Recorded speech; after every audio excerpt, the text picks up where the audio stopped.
আসসালামু আলাইকুম। আমি নিঝুম রুবিনা বলছি। হ্যাঁ, প্রথমত আমি কাতারে আছি। জাস্ট মাত্রই আমি ঘুম থেকে উঠলাম। ঘুম থেকে উঠে একটা ব্যাড নিউজ দেখলাম যে আমার নামে অ্যারেস্ট ওয়ারেন্ট বেরিয়েছে। আমি নাকি টাকা আত্মসাৎ করেছি, আমি আর আমার হাজব্যান্ড মিলে।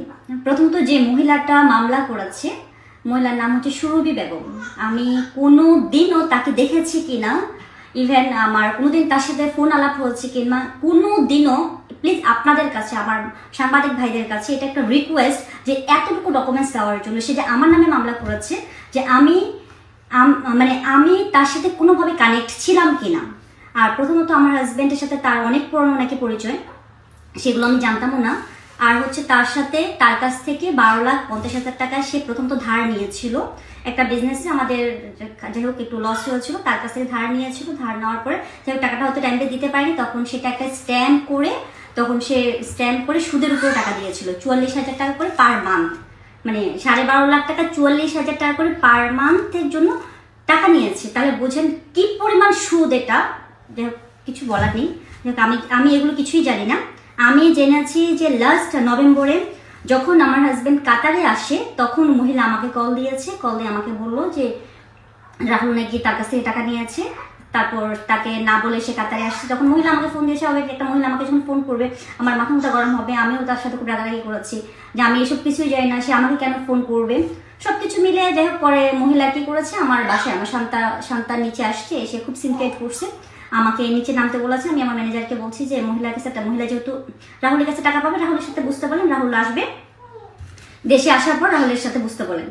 আর যদি কোনো কিছু করার ইচ্ছা থাকে মহিলাকে থানায় যেতে বলেন, থানায় গিয়ে থানার মাধ্যমে হবে, থানায় জিডি করুক, কিন্তু বাসার কোনো পরিবেশ যেন নষ্ট না করুক। তাই নয়, সেই ইন দ্য মিন টাইম সে বাসার পরিবেশ প্রচুর ঘোলাটে করে ফেলেছিল। পর থানায় গিয়ে ওই সঙ্গে জিডি করেছে। জিডি করার পর থানা থেকে আমাকে কল দিয়েছে। কল দেওয়ার পর আমাকে জিজ্ঞেস করছে যে আমার হাজব্যান্ড কবে আসবে। আমি বললাম যে আগামী 1 তারিখে আসবেন। তখন বললো যে আসলে একটু দেখা করতে বলেন। যাই হোক আমি তখন কি করেছি, আমি রাহুলকে আর একা যেতে দেইনি। যখন মহিলা পরিবেশটা খুব ঘোলাটে করে ফেলছে, পরে আমি রাহুলের সাথে আমি নিচে থানায় গেছি। থানায় যাওয়ার পর ওসি সাহেব বললো যে হচ্ছে কি মহিলা যেহেতু একটু অসহায়, আপনি একটু টাকাটা যেভাবে বিজনেসের কাজেই তো নিয়েছেন টাকাটা দিয়ে দেন। পরে রাহুল বললো যে তখন 3 থেকে 5 দিনের মধ্যে বললো টাকাটা যতটা পারেন আপনি দিয়ে দেন, যাই পারেন। তখন বললো আচ্ছা ঠিক আছে। তখন ওই সময় কি ওসির হাত দিয়ে 2 লাখ টাকা দিয়েছি আমি নিজে গিয়ে, সেটা নভেম্বরে তো টাকাটা দিয়েছি থানায় গিয়ে, নাকি অক্টোবরে এন্ডিকে টাকাটা দিয়েছি। পরে গিয়ে 2 লাখ টাকা দিয়েছি। আর হচ্ছে 12 লাখের মধ্যে হচ্ছে কি 1.5 লাখ টাকা রাহুল লাগিয়ে দিয়েছে। আর হচ্ছে 2টা চেক। তখন ওসি বললো যে আপনি তাহলে ওই টাকাগুলো কবে দেবেন, এক চেক দেন। তখন কি আমরা 2টা চেক দিয়ে আসছি 4.5 লাখ টাকা করে। 4.5 লাখ টাকা একটা চেক দেওয়া ছিল ডিসেম্বরে 10 তারিখে, আরেকটা চেক ছিল মার্চে 10 তারিখে। ওকে 2টা চেক। তখন আমি বলেছিলাম যে স্ট্যাম্পগুলো চেঞ্জ করুক, বলে স্ট্যাম্পের কোনো ভ্যালু নেই। হ্যাঁ বলে এখানে সুদ উল্লেখ করা আছে, এই স্ট্যাম্প দিয়ে কিছুই করতে পারবে না।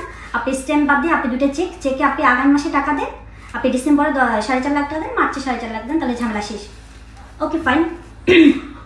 পরে গিয়ে আমি নিজে একটু হসপিটালে ছিলাম নভেম্বরে আমি 15 তারিখ থেকে আমি প্রায় 10-15 দিন আমি হসপিটালে অ্যাডমিট ছিলাম। যেহেতু আমার ওইখানে অনেক টাকা চলে গেছে, যেহেতু একটু হাতের অবস্থা খারাপ গিয়েছে। পরে আমি থানায় নিজে ফোন দিয়েছি। তখন রাহুল কিন্তু আবার ইয়েতে চলে আসছে, কাতারে চলে আসছে। আসার পরে গিয়ে আমি তখন বললাম যে থানায় ফোন করে বললাম যে আমাদের টাকাটা যেহেতু 4.5 লাখ চেক দেওয়া আছে 10 তারিখে, আগের দিন আমি 9 তারিখে কল দিয়েছি। আমি বললাম যে তাহলে আমাকে 10-15 দিন একটু টাইম দেন। ও নেই, আসলে টাকা দিয়েছি। তখন ওই মহিলাকে ফোন দেওয়ার পর মহিলা খুব খারাপ বিহেভ শুরু করে দিয়েছে। যাই হোক পরে গিয়ে একটু পরিবেশটা আবার ঘোলাটে হয়ে গেছে। পরে ইন দ্য মিন টাইম টাকাটা দেওয়া হয়নি।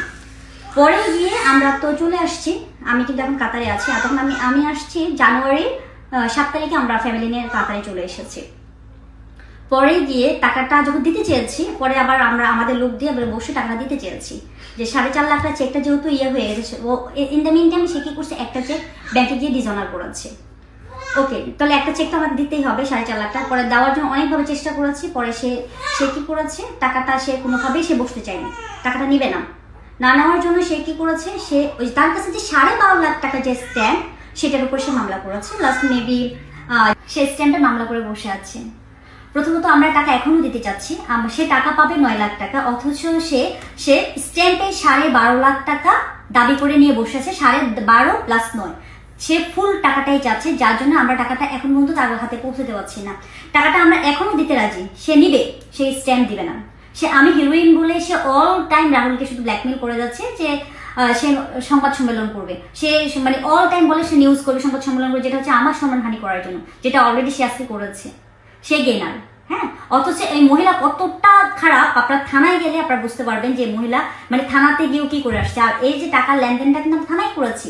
এই যে 4.5 লাখ টাকা করে দুইটা ইনস্টলমেন্ট, একটা হচ্ছে আপনার ডিসেম্বর, একটা মার্চ। এখন মার্চের ডেট এখন আসেনি দুইটা চেকের। ডিসেম্বরে একটা ডেট, শুধু তার খামখেয়ালের জন্য টাকাটা দেওয়া হচ্ছে না। আমরা আজকে বলে আজকে টাকা দিতে রাজি আছে। আমার ননদ দুইবার ঢাকায় এসেছে টাকাটা দেওয়ার জন্য, অথচ সে কোনো ডকুমেন্টস দিবে না। তাকে বলা হয়েছে আপনি 4.5 লাখ টাকা নেন, আপনি নতুন করে স্ট্যাম্প করে, আর 4.5 লাখ টাকা একটা স্ট্যাম্প করেন, বলছে না সে করবে না। যার জন্য টাকাটা এখন পর্যন্ত স্টপ হয়ে আছে।